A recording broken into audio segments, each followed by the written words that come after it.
কেন জানে? আমাদের একটা ভরসার শেষ ঠিকানা আছে, কিন্তু ভরসার শেষ ঠিকানার নাম গফফার।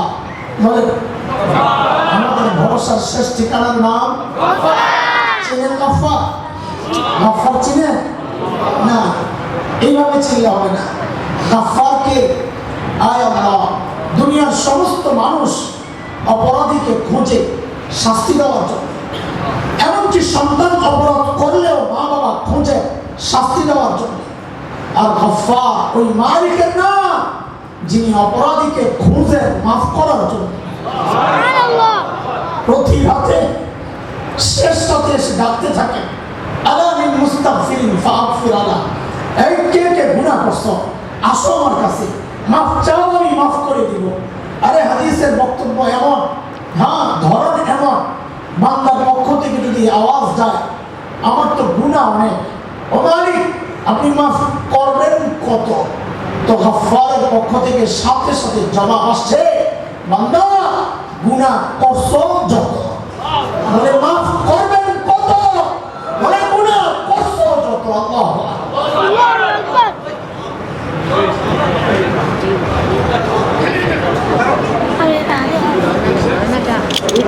আল্লাহ ঠিক আছে, ঠিক আছে। اللهم صل على لا حول ولا قوة. اللهم صل. درشري كان الشيء درشري كان الشيء زور درشري. لا حول.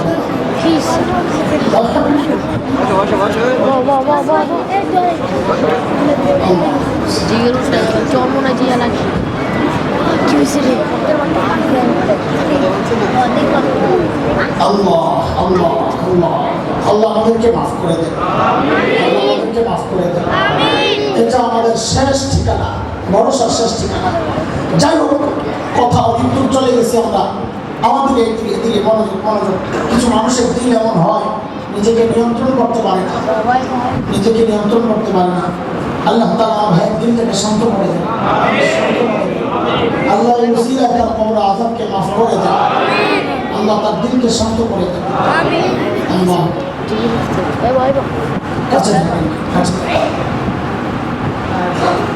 আচ্ছা এবার আমাকে জবাব দেন, এই যে মানুষগুলোর পরিবর্তনটা হযরত সাঈদ ইবনে আমর জুমাইর ঘটনা আমার আগাচ্ছে না, সময় কভার করবে না।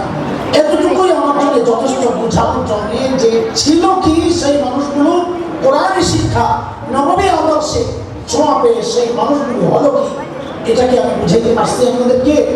একটু বলেন আমাকে এবার, এই যে পরিবর্তনটা ছিল সবচাইতে খারাপ, হইল সবচাইতে ভালো, এই পরিবর্তন কিসের কারণে?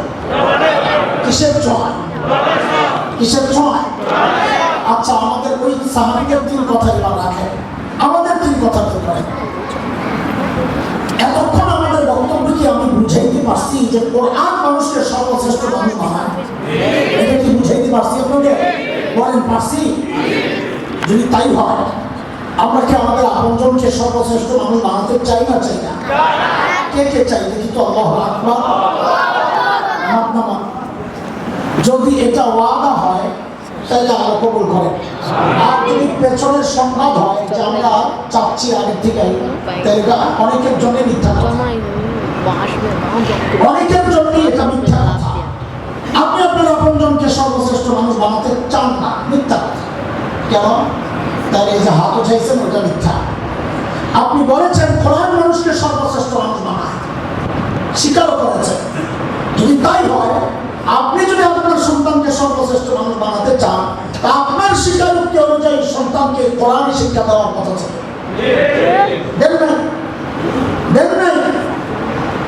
দেখেন আমি শুরুতেই বলেছি আমাদের কথাগুলো আপনাদেরকে খোঁচানোর জন্য না, হৃদয়ে আফসোসের আগুন জ্বালাইতে।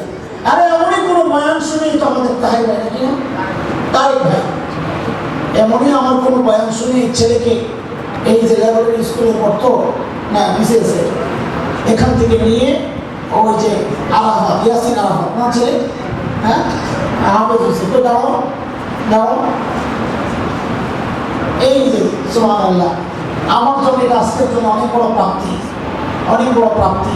গত বছর আগের বছর কনকন ওখানে খিলকাতে একটা বয়ান করছে। তো স্বামী স্ত্রী খুব মানে একেবারে এই সময় আর কি এই হাঁটতেছে গল্প করতে করতে, মাহফিল চলতেছে, ভিতরে কম্পাউন্ড একটা সিটি আছে বড়। তো স্বামী স্ত্রী দুজন হাঁটতেছে পিচ্ছি বাচ্চা নিয়ে। তা হাঁটতে হাঁটতে আমার কথাগুলো শুনতেছে, শুনে দুজন দাঁড়িয়ে গেছে থমকায়া, কিছু বিষয় তাদের হৃদয়ে লাগছে। বাচ্চা ইংলিশ মিডিয়ামে পড়তো, তো ওখান থেকে ওই ওই হাঁটার মধ্যেই কান্না করতেছে কি স্বামী স্ত্রী দুজন কান্না করতে করতে ঘরে গিয়েই সিদ্ধান্ত নিয়েছে যে না অনেক হয়েছে।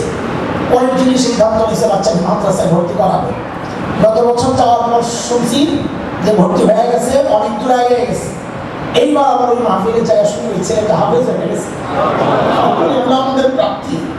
আজকেও যখন শুনছি তালিকার ছেলেটা হাফেজ হয়ে গেছে, আমার কথাই শুনতে নাকি সে মাদ্রাসায় নিয়ে আসছে। আমি বলি এগুলো আমাদের প্রাপ্তি।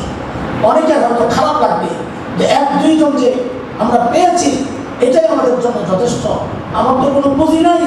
হতে পারে এই বাচ্চাদের আসলে মাথায়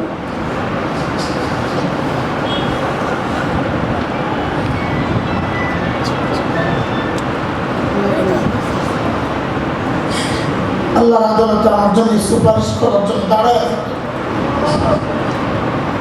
আপনারা এত সহজ ভাইবেন না বিষয়টা। মাদ্রাসা দিচ্ছেন মসজিদে, সহযোগিতার পাশ হাত বাড়াইছে, বিষয়টাকে এত হালকা ভাবে আপনার এই সামান্য সহযোগিতা যে বাচ্চার আজকে পাগি পড়লো, হতে পারে ও আপনাকে জান্নাত হতে পারে দাঁড়ায় বলবে আমি আলামিন রোডের কাউকে ছাড়া জান্নাতে যাব না। এত হালকা ভাবে নেওয়ার কিছু নাই। এটা ও না বলে এত হালকা ভাবে নেওয়ার কিছু নাই। আমরা যারা মাদ্রাসায় পড়েছি, আপনারা ভাবেন মাদ্রাসায় পড়লে কি হবে, কি হবে জানি না। শুধু এতটুকু জানি আমরাও ঠকি নাই, আমাদের বাবা মাও ঠকেন নাই। আমি তো সারাক্ষণ দোয়া করি আমার মা বাবা আমাকে দিন না শিখে আমি কি করতাম, যে মহল্লায় বড় হয়েছি কি করতাম, হয়তো আজকে দেশের শীর্ষ বড় সন্ত্রাসী হইতাম। কারণ আমার ছোটবেলার সাথীরা, আমি নাম বলবো না, অনেকে মাইন্ড করবো যে আমার সাথে কথাবার্তা বলে, আমার ছোটবেলার এই সাইজের সাথীরা, আমি দুইজনের নাম বললে আপনারা চিনবেন দেশের শীর্ষ সন্ত্রাসীদের একজন আরেকজন মোটামুটি দ্বিতীয় লেভেলের। কেন? তাদের বাবা মা তাদেরকে দিন শিখায় নাই। আমার প্রার্থী আমার বাবা মা আমাকে দিন শিখাইছে। আমি যেমন ঠকি নাই, আমার বাবা মাও ঠকেন নাই। কেন ঠকে নাই? আমি তো এমন কোনো দিন আমার যায় না যেদিন আমি পড়ি না শুধু তাই, আমার অনেক পাগলামিও আছে। এত ব্যস্ততার মধ্যেও এই যে আজকে ঢাকা প্রোগ্রাম, এই সুযোগে সকালে বের হয়ে গেছে, গ্রামে বের হয়ে গেছে কুমিল্লায়। কেন যাই? আমাদের বাড়িতে মাদ্রাসা, পেছনে মা বাবার কবর, এটা আমার নিয়মিত আমল, নিয়মিত এই কাজটা করি। যাই মা বাবার দুইজনের কবরের মাঝখানে দুইজনের মাথার কাছে যায় বসি। কেন? যে এখন তো চাইলেই মায়ের মাথায় একটু তেল আমি মারতে পারবো না, এখন তো চাইলেই বাবার পাটা একটু চিনি দিতে পারবো না, তো যা পারি তাই করি। দুইজনের মাথার মাঝখানে যায় কিছুক্ষণ বসে আল্লাহর কালামের তিলাওয়াত করি। ওঠার সময় শুধু বলি আল্লাহ, এই যে তোমার কালামের তিলাওয়াত করলাম, এই মানুষগুলোর ওসিলায় দুনিয়া থেকে বিদায় নেওয়ার সময় তারা আমাকে তোমার সাথে জুড়ে দিয়ে গেছেন।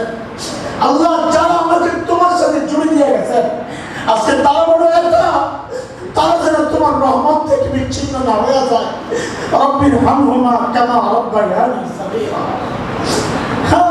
আমরা ঠকি নাই। আমার মসজিদের গল্প শুনে আপনাদেরকে বলে বিশেষ করবো, একসময় তো সব বড়রা এখানেই তো থাকতো। এমন এক বড় একজনের ছেলে আমেরিকা ইউনিভার্সিটির প্রফেসর ডক্টর, বাবা ইন্তেকাল করেছেন। এলাকার মুরব্বীরা আমাকে বললেন, এই ভদ্রলোক তোমার বাবার সাথে খুব ভালো সম্পর্ক ছিল, জানাজা তুমি পড়াইলে পরিবার একটু মন থেকে শান্তি পাবে। ঠিক আছে, জানাজা পড়াইতে আসছি, মৃত্যুর কয়েকদিন পর ছেলে আমেরিকা থেকে আসবে, এরপর জানাজা হবে হসপিটাল থেকে, আনুষ্ঠানিকতা সেরে লাশ আনা হয়েছে আমার মসজিদে। জানাজায় দাঁড়াবো, এর মধ্যে দেখে ভদ্রলোক খাওয়া করে কান্না করতেছে। আমার একটা অভিজ্ঞতা হচ্ছে, এই টাইপের মানুষ, এই লেভেলের মানুষ বিদেশ ঘুরেছে লেখাপড়ার জন্য, অথবা মা বাবা থেকে অনেকদিন বিচ্ছিন্ন, কেন যেন তাদের চোখের পানি শুকায় যায়, এটা অনেক দেখছি। কিন্তু ওই মানুষটাকে দেখলাম হাউমাউ করে কান্না করতেছে জানাজার আগে। তা আমি অবাক হয়েছি, এই মানুষ কান্না কেন করতেছে? কাছে কাটলাম সান্ত্বনার জন্যে, ভাই বাবা চলে গেছেন না, কষ্ট লাগতেছে, আমারও বাবা নাই, আমারও মা নাই, একদিন আপনিও থাকবেন না, আমিও থাকবো না, ধৈর্য ধরে ধৈর্য ধরে। ভদ্রলোক আমাকে বলেন কি জানেন, হুজুর বাবা ইন্তেকাল করেছেন, আমি তো সেই জন্যই কান্না করছি না, আমি তো আরো অবাক হয়ে গেছি, তো কি জন্য কান্না করতেছে? বলে আমি আমার বাবার লাশ সামনে কিছু কথা জিজ্ঞেস করতেছি, বাবার জবাব দিচ্ছেন না। কি কথা জিজ্ঞেস করে? জিজ্ঞেস করতেছি, ও বাবা, আমাকে সর্বোচ্চ শিক্ষায় শিক্ষিত করার জন্য তুমি তোমার জীবন যৌবন শেষ করেছ, তুমি তোমার সুখ আনন্দ সব কিছু বিসর্জন দিয়েছ, কামাই রোজগার আমার পেছনে শেষ করেছ, হয়তো তুমি সফল হয়েছ, আমাকে সর্বোচ্চ শিক্ষায় তুমি শিক্ষিত করেছ হয়তো, কিন্তু বাবা এখন আমাকে জবাব দাও, তোমার লাশটা সামনে আমি জানাজা পড়বো, বাবা এত কিছু শিখাই না, এখন কি পড়বো জানাজায় এইটা শিখাই না, বাবা জবাব দাও। গর্ব করেন না, সে ইঞ্জিনিয়ার, আপনার গর্ব না, সে ডাক্তার, গর্ব না করেন, মানা করছি না, কিন্তু মনে রেখে যে বাবা মায়ের সন্তান তার জানাজা পড়ানোর যোগ্যতা রাখে না, ওই বাবা মার অন্তত গর্ব করা সাজে না। আরে গর্ব তো করবে হাফেজের বাবা, গর্ব তো করবে আলেমের বাবা। আসল ধরা তো রয়ে গেছে আসলের মাঝে। সূরা আহজাবের শেষ দিকের আয়াতগুলো পড়ে দেখে বড় কষ্ট লাগে, যে সন্তানের ক্যারিয়ার করে নিজের ক্যারিয়ার শেষ করছে, অথচ ওই সন্তান আল্লাহর আদালতে দাঁড়ায় কি বলবে জানেন? আপনার জান্নাতি ক্যারিয়ারটা শেষ করে দিবে। কি করবে?